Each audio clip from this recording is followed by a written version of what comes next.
Okay, let's get some analysis now with Iain Begg. He's a professor at the London School of Economics European Institute. He joins us now from Cambridge in the UK. Welcome back to the program, Professor. Let's start with this new round of sanctions that the EU is proposing. As we heard there, it includes a total ban on Russian oil. We know that the EU as a whole has been quite reluctant to target Russia's energy sector because so many of its members are dependent on Russian energy, especially Russian gas. But what do you make of this measure to ban oil in particular? Do you think it's something that must be done, even though in the short term it might impact some of the EU members? Well, good evening to you, Oscar. Nice to speak to you again. Yes, the targeting of oil is somewhat easier than targeting gas because of the relatively lower overall dependency of the EU on Russian oil. Moreover, there are more ways of supplying oil as an alternative to taking it from Russia because there are many other producers in the world who will be able to increase their supplies to the EU. Nevertheless, if you look at the picture within the EU, Germany is in a relatively favourable position to reduce its dependence, which is of the order of 11 to 12% of its current consumption, whereas two of the countries which are likely to be given exemptions, namely Hungary and Slovakia, have very high dependence. And I understand the Czech Republic too is going to look to phase in the reduction of Russian oil rather than adhere to the immediate ban. This is a sensible way of doing it.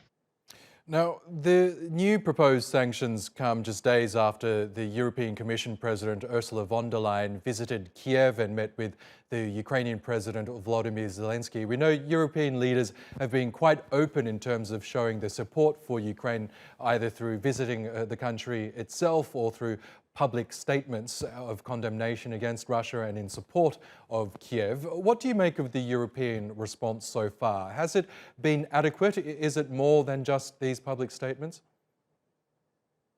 Well, it's varied again because Hungary has a relatively closer relationship with Russia. I think the Hungarian Prime Minister Viktor Orban is known for being relatively friendly towards Vladimir Putin. The pivotal country is Germany, because Germany has already made this transformation, or already announced the transformation in its military spending.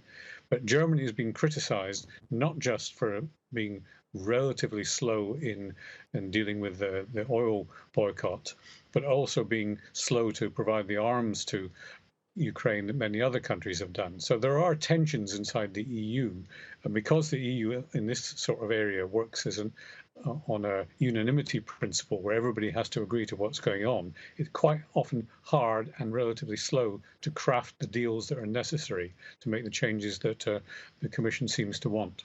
That's right, because a lot of EU members have been pressuring Germany to reverse its position on sending heavy weapons to Ukraine. And we are getting indications from the German Chancellor Olaf Scholz that he is prepared to start letting heavy weapons trickle in from Germany into Ukraine. Do you believe that this applied pressure on Germany is starting to have an effect and that Germany will actually look to change its view? Certainly it will, because the Germans, though reluctant to engage in military hardware, also have to reconcile differences within Germany because the coalition led by Olaf Scholz comprises three parties, one of which, his own, the Social Democrats, has been much closer to Germany to Russia over the years than the two others.